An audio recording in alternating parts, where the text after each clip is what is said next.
Hey, it's Julian from the BlackLITE podcast. Continuing with our Spotlight series, I had a chance to sit down with Jason. Jason and I have known each other for quite a few years now. It was great to talk to him about our similarities and our differences. We had a great time chopping it up, and I hope you guys enjoy it. Now let's get into it. Oh, I'm so serious. Let's get into this ass. Let's get all up in this ass.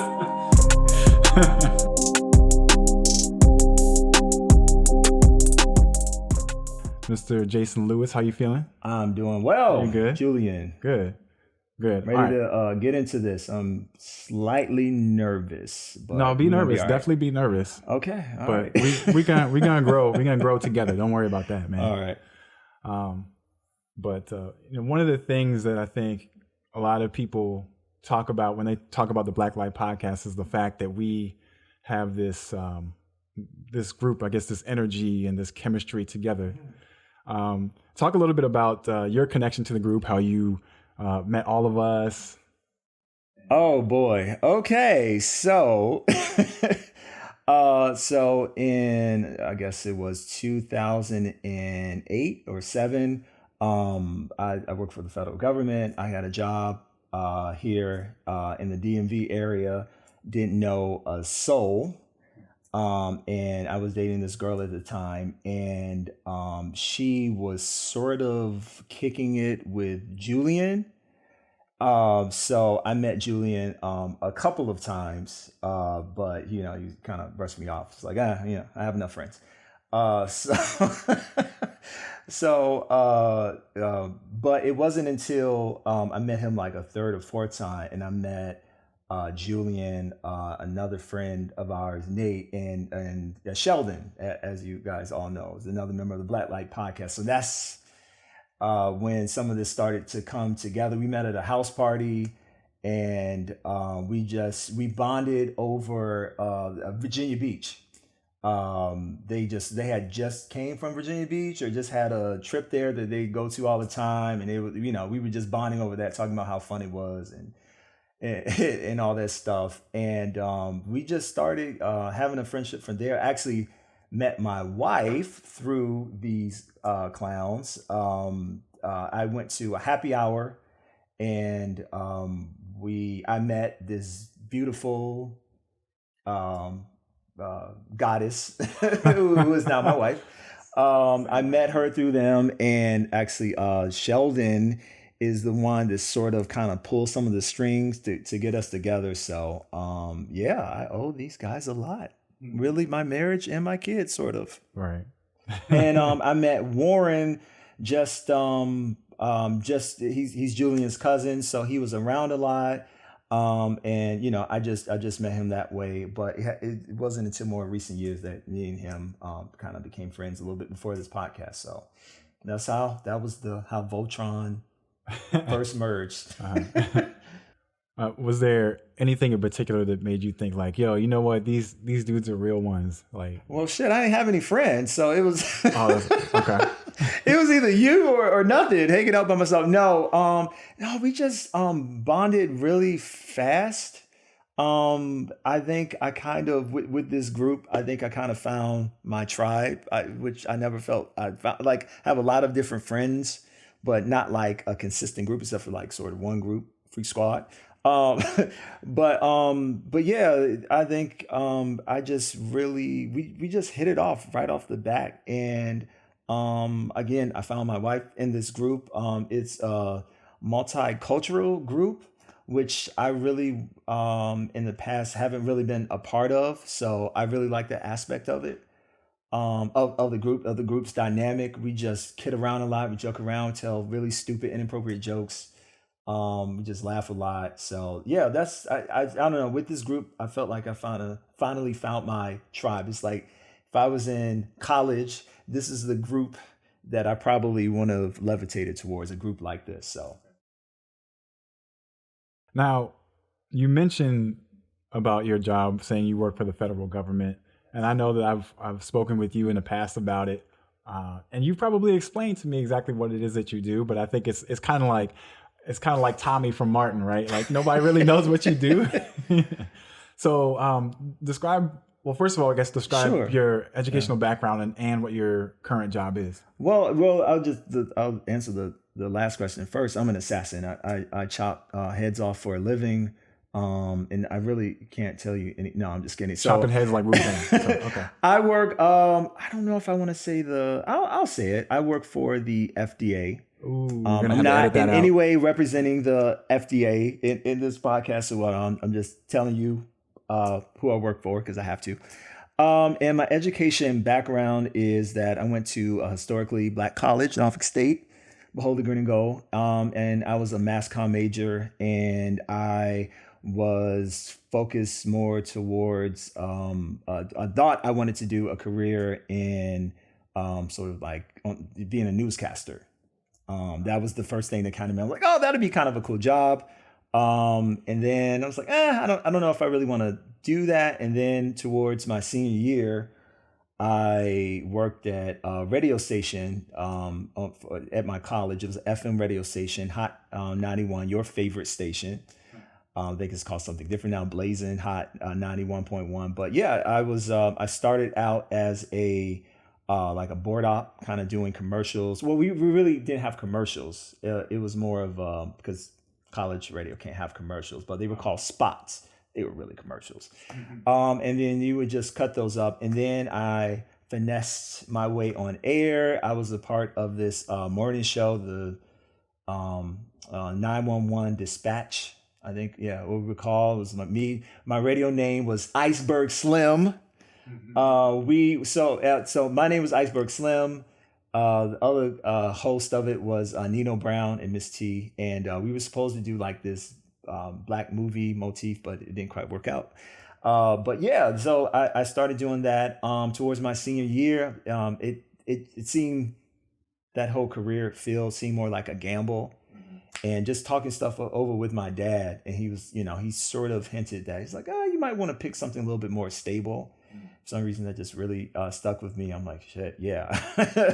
Because it didn't seem like a clear career path. So I started to venture out. I thought about law school. I got accepted to a law school.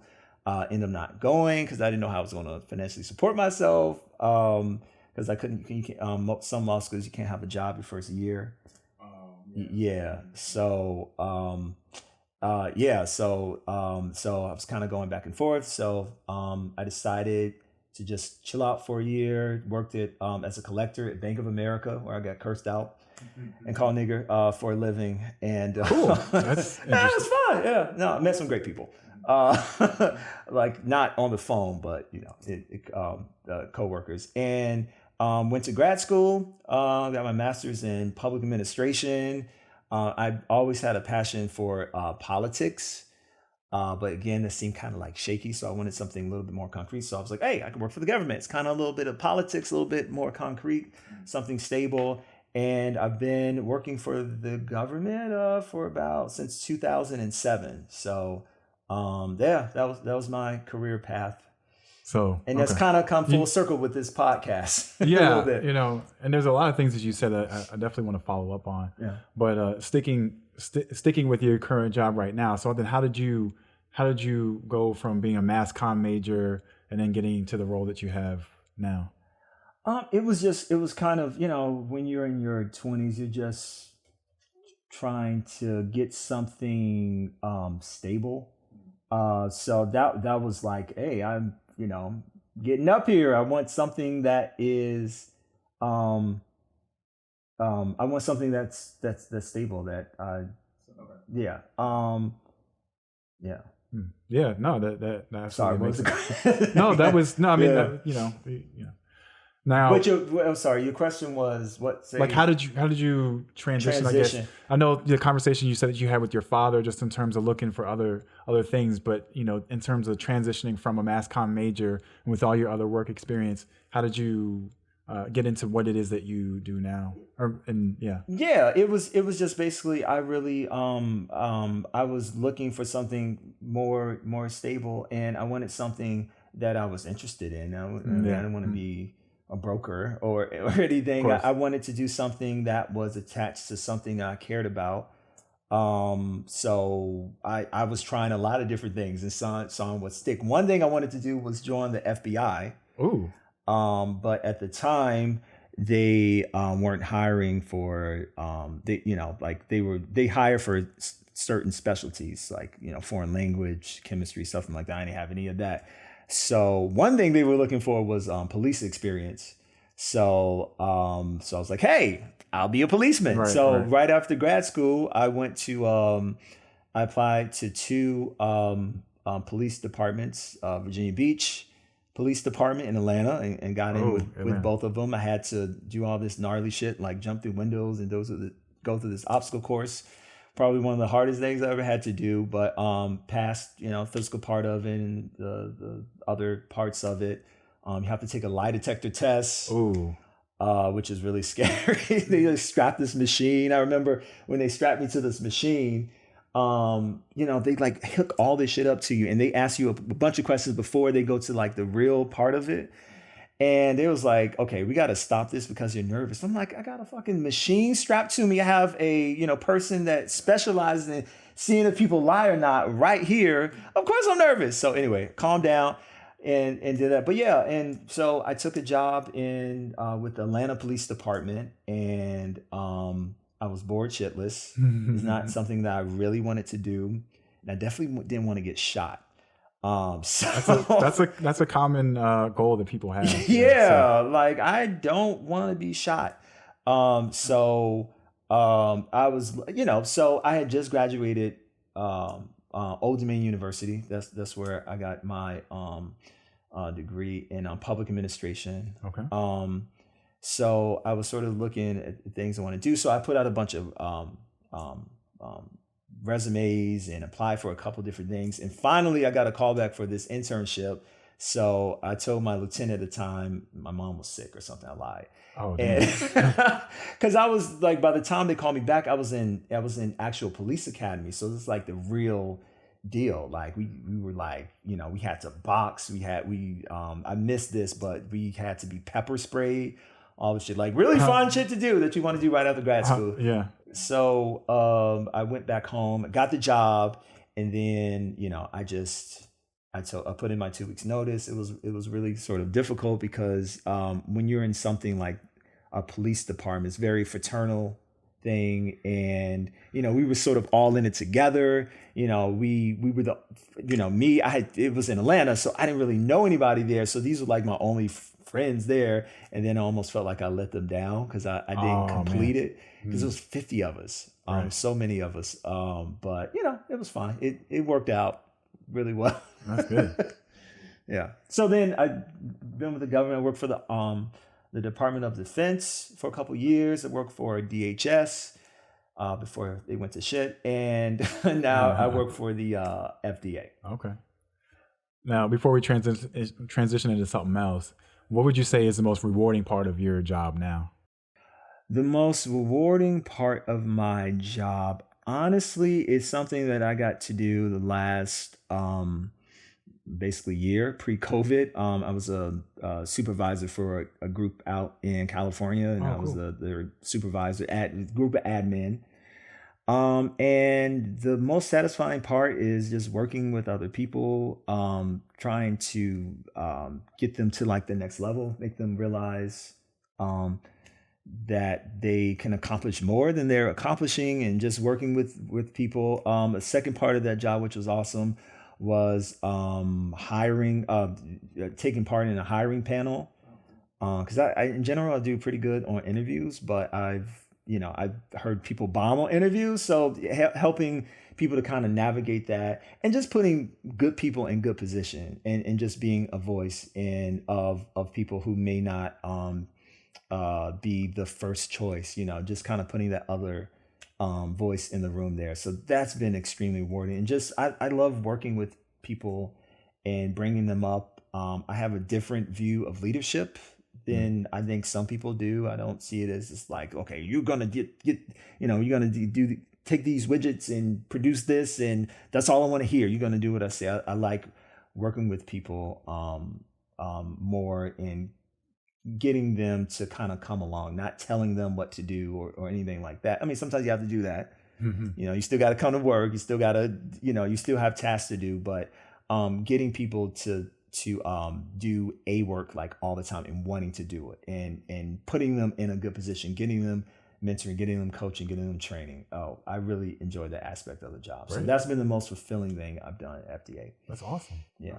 And I took a training course that was about a year. It was a leadership development class. And it taught me so much, just kind of preconceived notions I had about leadership. Because I didn't know if I was like fit to be a leader in FDA. But after taking that course, I was like, oh, well, okay, if this is a leader, yeah, I'm definitely that thing. So. Oh, that's good. That's good. It's inspiring to hear that you're able to find that enjoyment in what you do. I know obviously a lot of people can be in situations where, we're just here going through the motions, kind of mailing it in. Oh, it sounds like I've been there. Yeah. Oh yeah. Yeah. I think a lot of people can relate to that experience. Yeah. Now you talked about it earlier, and in terms of education, once again, you went to Norfolk State University. And, for those who are listening to BlackLITE podcasts, Jason may have mentioned it on some of the episodes, but you are the only member of the podcast that attended a HBCU. And I know you talked a little bit about your experience on the air, and you're no stranger to a microphone, but I want to know a little bit more about what your experience was like at a HBCU. So my experience was a little bit different from what you would find like a stereotypical HBCU experience, simply because the HBCU that I went to, Norfolk State University, actually, my mom graduated from there, my dad graduated from there, so did, and two of my aunts went there. So sort of had a little legacy thing going there. Plus, my mom worked there basically my entire life. So ever since I was like 2, I've been going to Norfolk State football games, Norfolk State basketball games, MEAC tournaments. So by the time I actually went to Norfolk State, I wasn't as excited as like most people. Like maybe they haven't experienced that, because I'm like, I've been doing this shit for like 20 years, you knew where everything was. Yeah, right. And I knew everybody literally everybody on campus. The staff knew me because they knew me as a little boy. So you couldn't mess up. I couldn't do shit, so I had to go to Old Dominion to do shit. But yeah, so it was also that. And I was a commuting student. I did stay on campus my first year.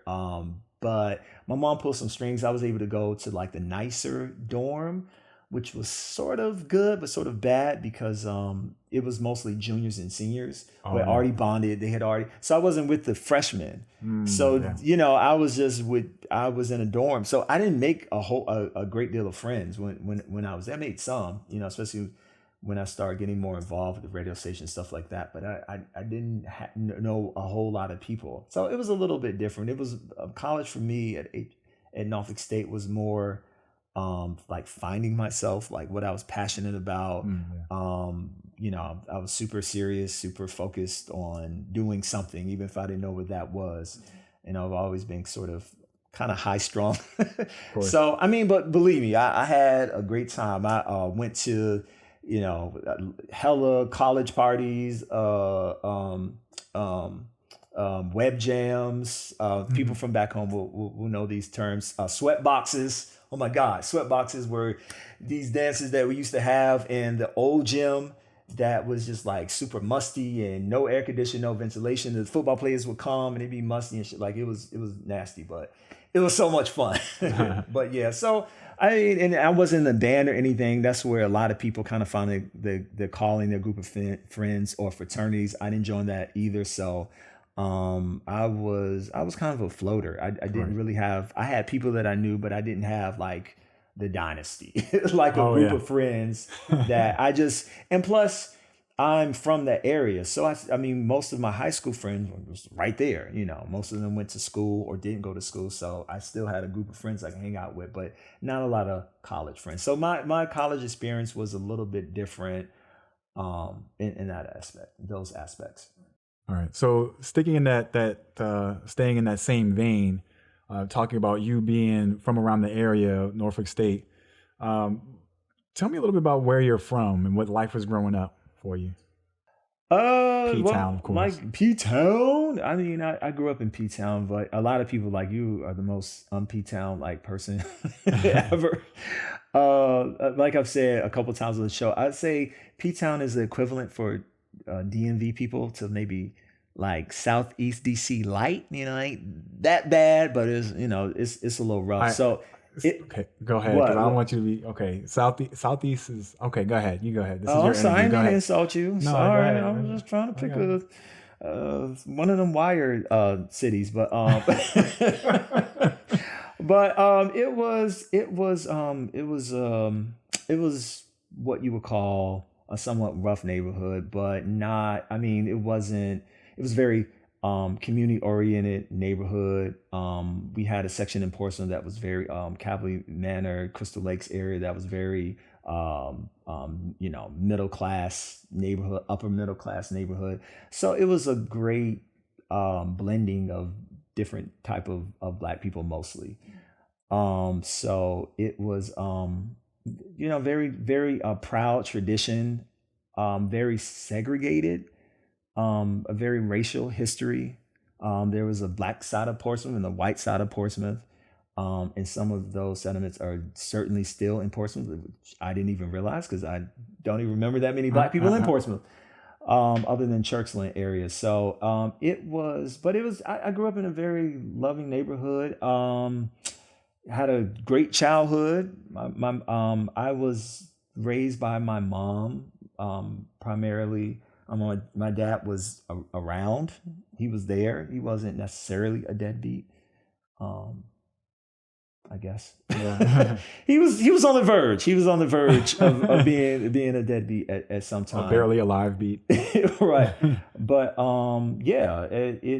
it was I would say I had a great childhood. But there were certainly things that shaped you. But my community, I'm very much a product of my mom's upbringing. The activism is very much like my mom's side and influence on me, and the more thoughtful, analytical side is probably more so my dad. Really? But yeah, I owe a lot to how I am to my mom. It was just me and her for a very long time. And my grandmother, who helped to raise me as well, took care of me every day. When I got off the bus, she would have a dinner for me, at hot 5. plate. And then I would eat again when my mom got home. She worked like I said, she worked in Norfolk State.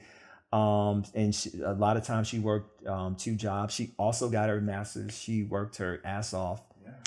So I owe a lot of that thinking to her. And I had a great example. A lot of people, neighborhood that I grew up in, did not have that example. Some of them turned out great. Like I think of one of my best friends, Jamal, who certainly did not have any of that rosy scenario, but he was able to accomplish so much.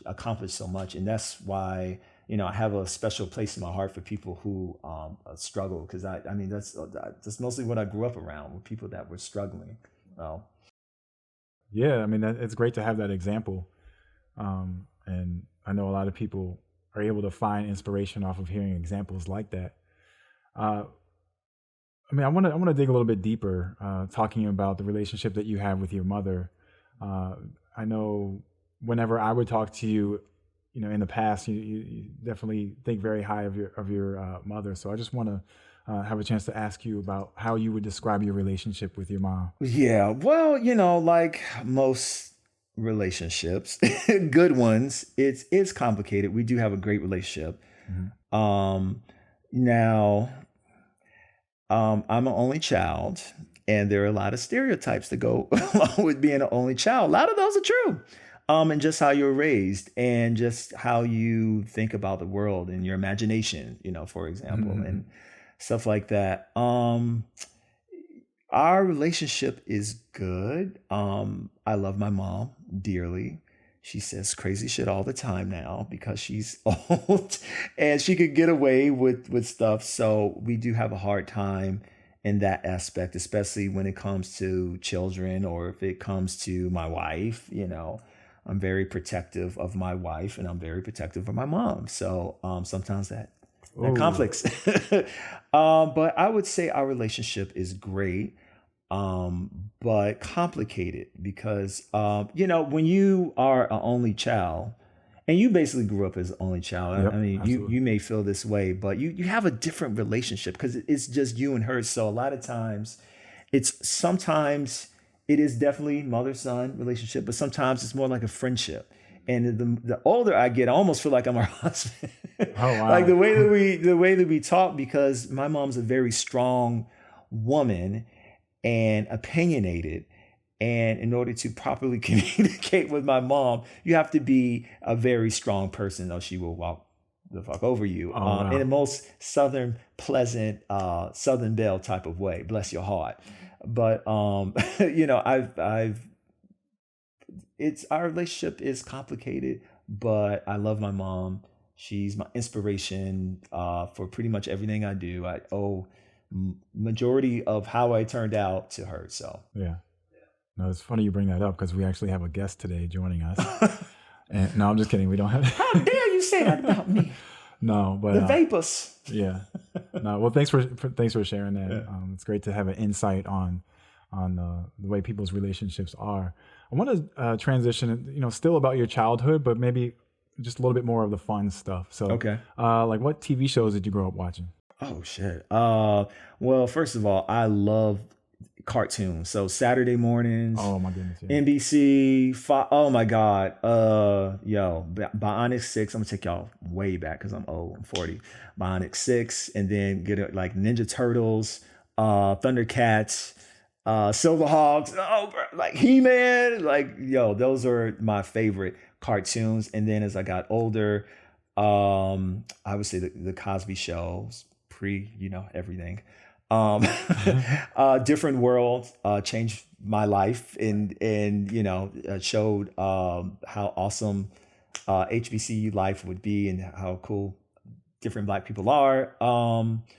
And yeah, those are Fresh Prince of Bel-Air, just shows like that. Those are some of my favorite shows growing up. Now, what about music? Sorry. Also, Golden Girls is the best I'm fucking show. not even gonna lie about that, man. It's I grew so up. Yeah. fucking like Rose, Dorothy, Dorothy. How can you not love these people? No, It's they're the it. best show ever. Like no show will ever touch that. Maybe Watchmen, because that's a great show. But other than Watchmen, Golden Girls has to be like right under it. Yeah. Great show. Yeah. It came on Saturday night. Like you remember the lineup? It used to be 227. It was like the Black shows first, like 227. It was another show, like Facts of Life. It had Tootie up there, and then Golden Girls, and Empty Nest. Empty Nest. You remember, right? Wow. Yeah, I was an '80s kid, man. Wow. Like it was Yeah, just you me and my definitely mom. were. You were definitely. You didn't have cable. We didn't have cable until much later, so it was you watch NBC, CBS, ABC, Fox all the time. Yeah. Married with Children, another great show. Yeah. See, wow, you like took me all the way back. Living Color, Martin. Come on, Absolutely. that's my sweet spot. Absolutely. So, what about music? What did you listen to growing up? Oh, well, so I was a big kid, so I didn't really start listening to, and I didn't have any like older cousins, except for my cousin Tanya, but she was a girl. Like I was like, she actually introduced me to my first rap record, which was Fresh Prince of Bel-Air. Parents That Just Don't Understand. Oh, yeah. Which is my first rap album I actually liked. Yeah. So that set it off for me. And I even remember coloring in a breakdancing coloring book. But so she introduced me to rap, Tanya. And but when I had more refined taste, when I was 14, I started listening. I snuck and got Snoop Dogg's album. It was like back in the day when you did those you get like 12 CDs for like 8 cents. Yeah, but you had the to buy Columbia one. House joint. Yeah. Yeah. So the first one I remember getting was, I don't know how this got past my mom because she was pretty good at censoring stuff I listened to, but I got Snoop Dogg's Doggy Style. Yeah. Changed my life. In no way should I have been listening to that shit at 14. It just took my innocence and just like, how you can, Yeah. But yeah, that kind of started me. And then, as you get older, you start to listen to your friends listen to. Biggie Smalls is still one of Notorious B.I.G. is one of my favorite artists of all times, next to Jay-Z. Yeah. So I listened to that. I wasn't I call it like an indie rap fan. You know what I'm saying? Like I didn't listen to like the Beatnuts or whatever like that. I was pretty, still to this day, a pretty sort of mainstream hip hop consumer. So it was and really big in Portsmouth and in Virginia.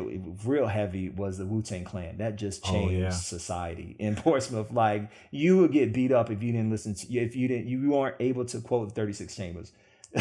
like it was so serious, and everybody that came spawned out of the Wu-Tang Clan. So that was like a big, like you would get your ass beat if you didn't know. One of their songs. So, but that's what I grew up listening to. Most like New York influence hip hop artists. East Coast. East Coast. I wasn't too much into Tupac and all that. And Snoop Dogg. Right. He was an exception. And NWA, that was a little bit before my time, but my beginning in hip hop was Biggie Small, Jay-Z, East Coast artists. So in the same, everybody that's Suge Knight was trying to kill. Yeah. So sticking with pop culture and things that you enjoyed growing up, one of the things I love about you is the fact that you're so passionate. And if you guys can see the set, you can see that we have the little the Funko, the pops of so nerdy superheroes, but your love for comic books. Yeah. And I can't think of very many people who, first of all, were Black, but also, feel, Black. We're out there. People who feel the way that you do about comic books. Yeah. So talk a little bit about how your love for comic books started. Well, I did talk about this on one of our podcasts, which is available on major podcast platforms. But plug. But it started with my mom buying me a Superman comic book when Superman died. It was a graphic novel, which again is a collection of 6 or 7 comic books in one little book. And Superman died. I was like, oh shit! Like Superman can't die, but he can. But he came back to life, of course. So that started me reading comic books and really getting into it. And I was maybe about 13. I didn't ever read it when I was younger than that. I thought it was stupid. Same thing with wrestling. Like I when I was a kid, I was like, no, this is dumb. Like it's fake. But I've become an adult. Like this is the coolest thing ever. So comic books was kind of in the same vein. And I just really got into it. It was like my own like sort of thing that not a lot of people were into. So to me, it made it really cool, made me feel, special. And they were just fucking good stories. And I just thought they were always really cool ways to tell a story in a way that wasn't preachy, that you could like, all right, yeah, you shouldn't treat this group of people like that. Yeah. So it was just cool. Like, I wasn't playing with toys, but I could read comic books. So it's kind of the same thing. So that's how my love of comic books started. And as I progressed, I started reading more and more comic books and did a little bit of research, see what the good ones were, and started reading those. And then, just progressed from there. Yeah. So now if somebody wanted to start following comic books, which series would you recommend and why?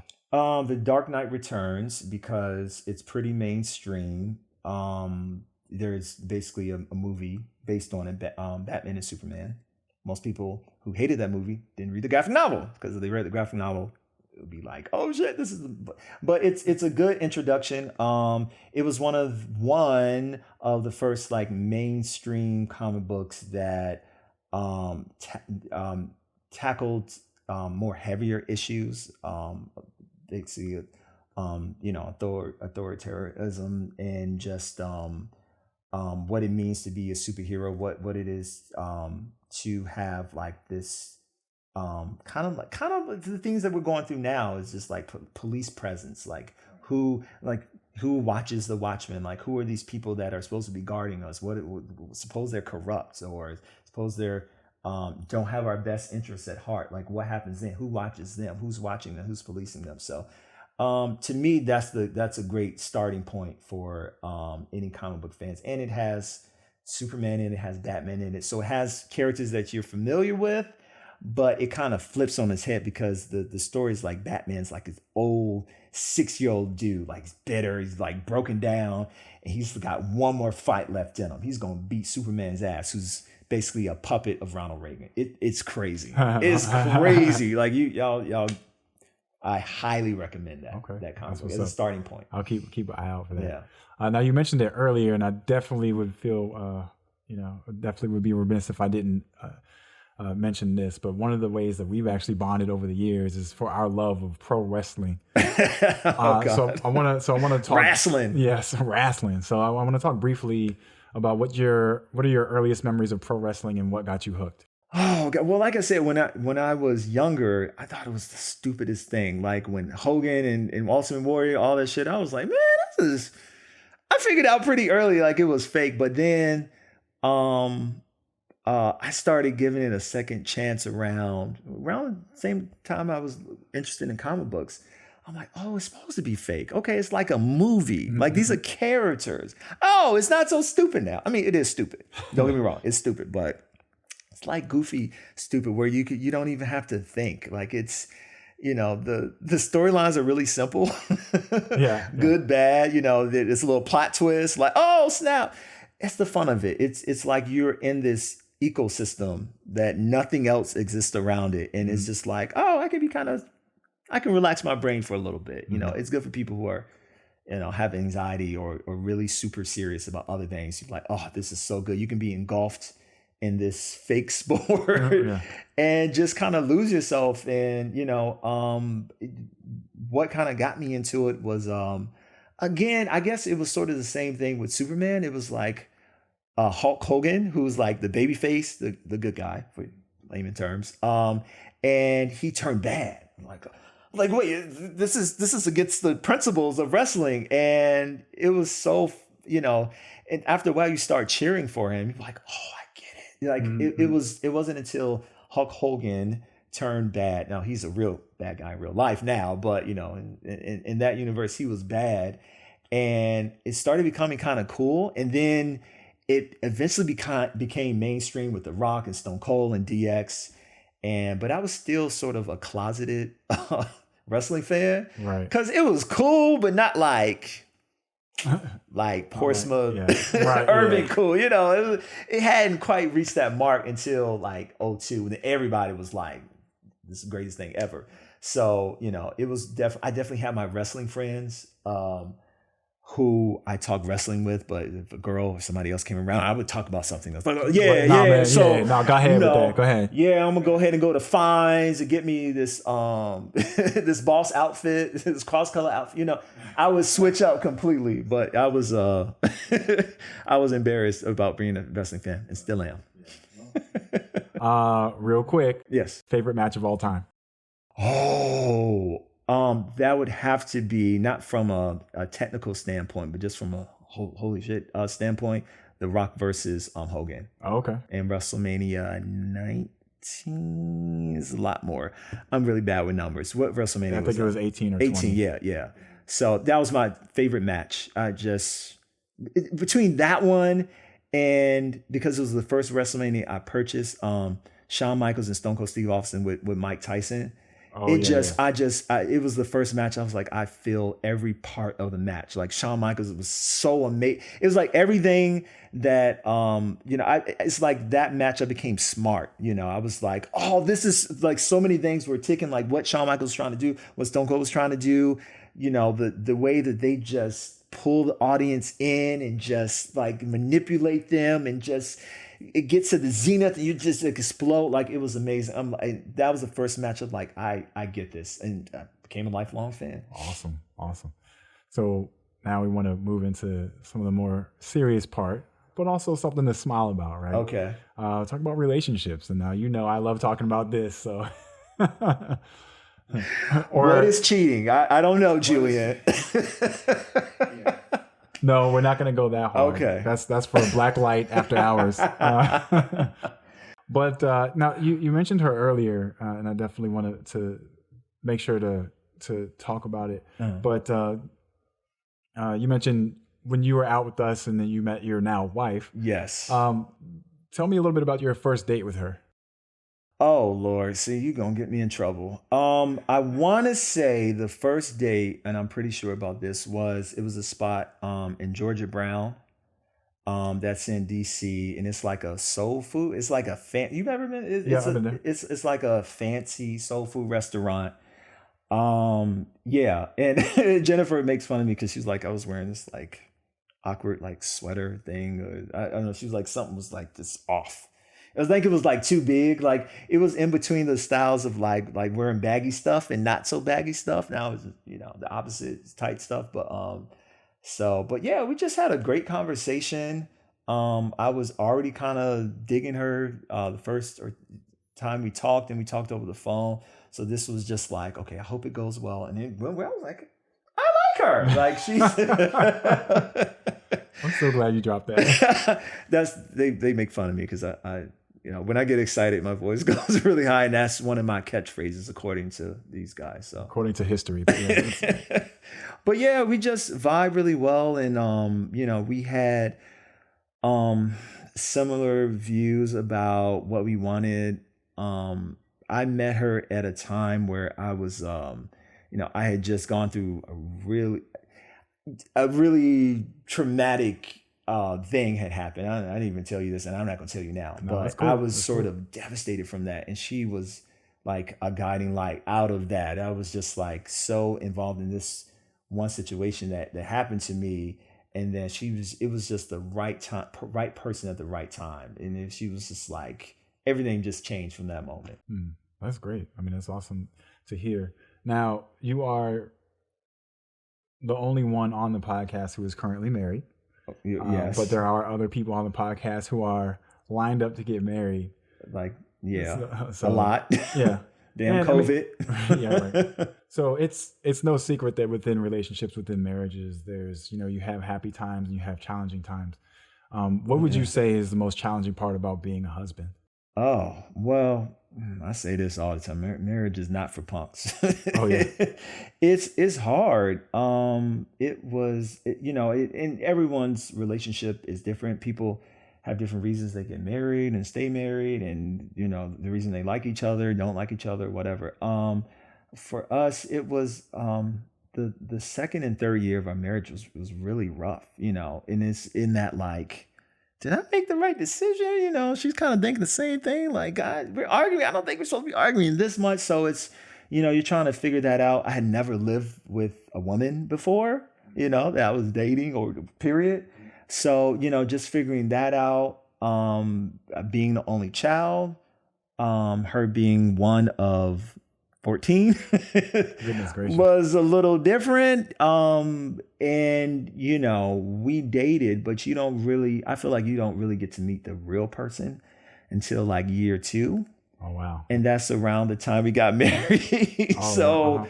we met the real person, because we were living. You can't, like put a happy bow on everything all the time. So we went through a rocky time. What has helped us is, and I was talking to Warren about this other day, is just like, not every argument needs to be won. Some arguments can just be, I disagree with you a lot. It's not the end of the world. You're not Hitler because you disagree on this point. Now, there are some things that you can't get over, or you can't, it's harder to get over. And as long as that person doesn't cross those things and you do the same, you're going to be okay. You're going to be fine. Like a lot of the stuff that we were fighting over was stupid, that we just wouldn't argue over, 6-7 years in the game. So, we've matured as people. We've learned to deal with conflict a lot better, and just, we know when to kind of leave each other alone. Yeah. When we are on edge or upset about something, and we understand each other. So you have more compassion for the person once you know them a little bit, like, oh yeah, they probably, okay, I'm gonna hold off a little bit. Mm-hmm. But yeah. Also, one of the fun parts of that often comes along with marriage is the the role of becoming a father. You have 3 kids. What would you say is the most fulfilling part, just in general, about being a father? The most, I mean, and I was just a good buddy of mine, Melvin. He just had a baby, and so we were just having this conversation. It's kind of like one of those things. It's like AC, like before Christ. It's like everything. That's how I split my life. Like before kids, after kids. Like so, I feel like a totally different person. To me, probably the biggest thing with kids is that they fulfill me. I feel like that's my purpose and part of my purpose in life. Actually, it's funny. My son, 3 years ago or so, asked me. He was like, "Well, Dad, like, what's the purpose of life?" Oh, wow. I was like, wow. Like, why are we here? Like, what? And I was just like, I gave him a pretty dad standard answer, but it made me really To do think. your chores, son. Yeah. Yeah. Talk to your mama, boy. No, but the more I thought about it, and I did go back to him, I think it's just, I mean, to me, I feel like I'm put on this planet to make it better. And if you're not doing that, you're not doing your life's purpose. So, it's about leaving a legacy. So my children will be a part of my legacy. So, I'm going to put all my effort, time, energy into making sure that they are happy and successful.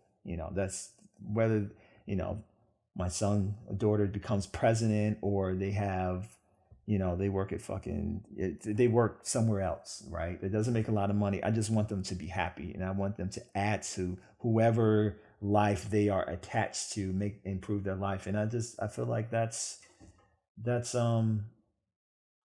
they've kind of helped me realize that, like, there's so much petty shit that we all kind of think about and do, and it doesn't really mean anything, so you should be putting a lot of your effort into improving what your community and whatever you consider your community is, whether that's the Black community, whether that's Virginia, whether that's Maryland, whether it's America, whatever you consider your community, improving it. So that is my life's mission, and that's what I've sort of been laser focused on. Awesome. Yeah, I think that's great, and I can imagine that definitely is a fulfilling part of the whole human experience. Is just when you have children and then you get to teach them, you get to watch them grow as people. I think that has to be really really awesome.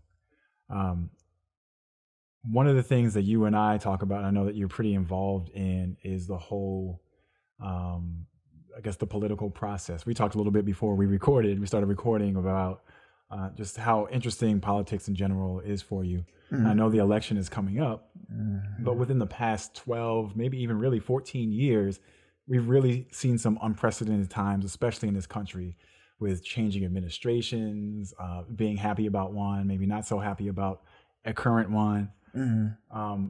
Talk a little bit about what that period has been for you, let's say starting like 07, 08, and then your involvement, because I know you've done some campaigning for candidates before. So what has that been like for you? Yeah. Well, I mean, I've always been interested in politics. It's just one of my kinks. I don't know. I've just always been interested, really, from my mom. She's always had the news on. So I just kind of picked some of that up. I've volunteered to work, nothing incredible as far as the amount of time I spent, but I've worked for John Kerry campaign. That was, I think, the first time I actually volunteered. He lost, of course, and so that kind of got me interested in politics. And then with Barack Obama being potentially the first African American president, I dropped everything, and I volunteered, I canvassed, phone banked, anything. I did the same thing for Hillary Clinton. So I mean, that's a small thing that I can do. I definitely plan to get more actively involved. But I look at politics a little bit differently than I did back in I call it my hope and change era.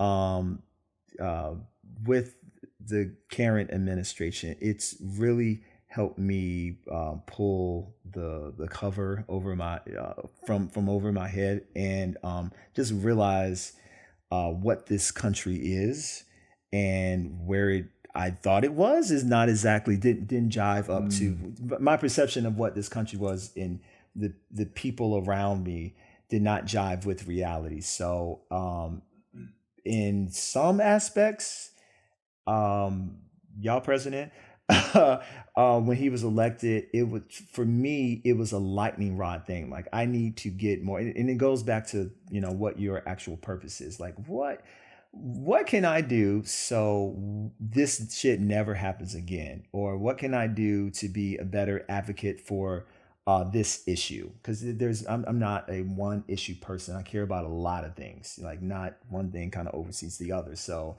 these issues that I care about, criminal justice reform, and like these environmental issues, like, what can I do in my small part to amplify that? Can I be more active on social media? Can I volunteer for a campaign?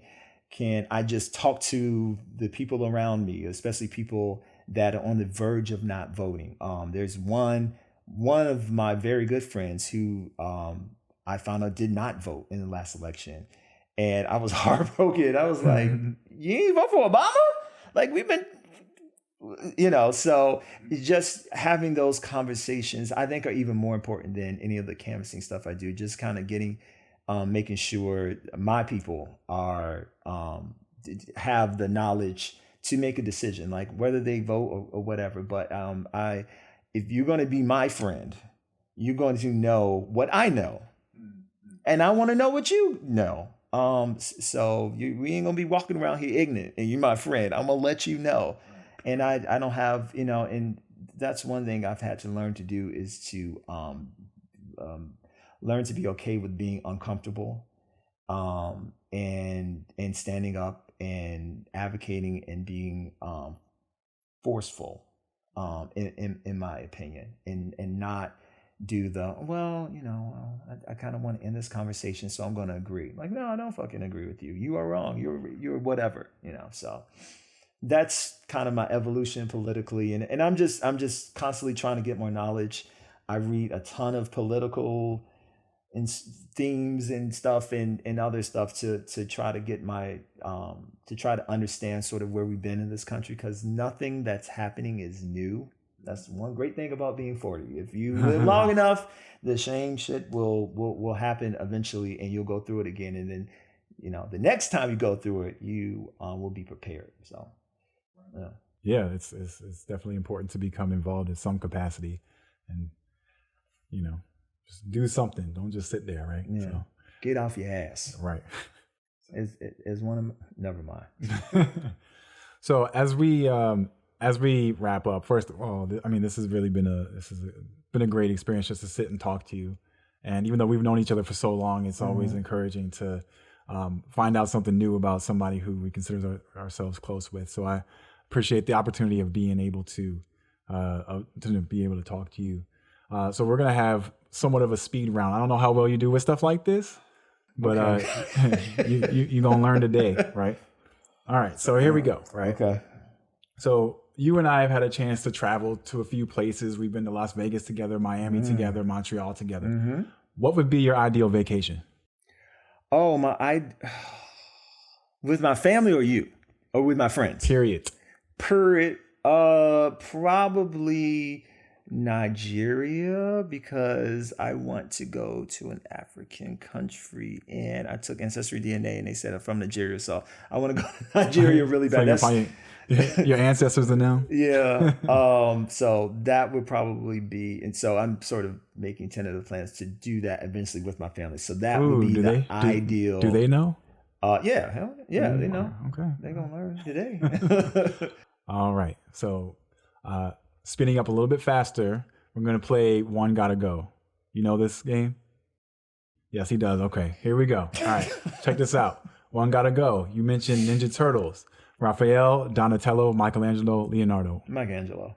He was worthless. He was worth. Nunchucks. Nunchucks, by the way, aren't even a real weapon. I think You ever been hit by nunchucks? No, but I mean, the other guys had giant knives and a big ass stick. Like nunchuck, they ain't gonna do nothing. All right. And he was goofy. He was high half the time. Okay. Pizza. He was high. True. All right. TV shows. Sticking with Ninja Turtles, A Different World, Cosby Show, Fresh Prince. Oh, one's got to go. One's got to go, sir. Say it again. Say it again. Ninja Turtles, A Different World, Oh, Cosby Ninja Show. Turtles. Okay. Yeah, Ninja Turtles got to go. All right. Music genre, R&B, gospel, hip hop, reggae. That's a tough one. Hip hop. R&B, close second. Ooh, I might never talk to you again. All right. Food, mac and cheese, cornbread, collard greens, candied yams. Mac and cheese, no doubt. Even though I'm lactose intolerant, yeah, I got to go with mac and cheese. This got to go? No, oh, sorry. Yeah, duh, Jason. The ones that got to go, yams? Because I'm going to probably get dessert anyway, so I don't need it doing my meal. So yeah, we'll do yams. Okay. All right. Comedians, Kevin Hart, Jamie Foxx, Dave Chappelle, Chris Rock. Oh, that's dirty. And if they go, their entire history and catalog of work is gone. I want to say Jamie Foxx, but like his last special that was like 20 years ago is like great. Oh, their entire body of work, not just them on stand up. Oh, that's not fair. I can't Life lose isn't Ray. fair. I'm gonna have to say my man Kevin, because Dave Chappelle's a genius. Chris Rock, he's like my role model. So I can't do. No, it's got it. Sorry, Kev. Okay. All yeah. Right. So that concludes the one gotta go speed round. Yeah. What is your legacy? What do you want your legacy to be? Well, I said a little bit earlier, I want my legacy to partially be my kids and, what they throw back into the universe. I want to make this planet, my community, a better place. That's not all I'm about. Like, I want to, honestly, the podcast, I want that can be part of my legacy as well. It's to like really know not just the serious part of Jason, is to know the goofier, the fun, the passionate side of Jason, because that's really in a nutshell who I am. So yeah. Sounds good. All right. Do you have any parting words for anybody who's watching this or listening to this, or might have any questions? Do you have anything that you want to share with the world that we haven't discussed? Sure. Vote in November for Biden. That's it. There is no other choice. Point blank, period. All right. Well, appreciate you joining, and looking forward to talking to you more on the BlackLITE podcast. And we're done. Yeah.